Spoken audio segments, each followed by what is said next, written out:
Top bar installation. Clamping bars include end caps that are to be removed prior to installing the bar. Open the clamp top bar. Here is the top of the bar. This is where you insert the banner.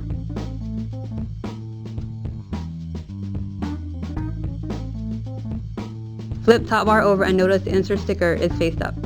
Slide the clamp bar onto the graphic.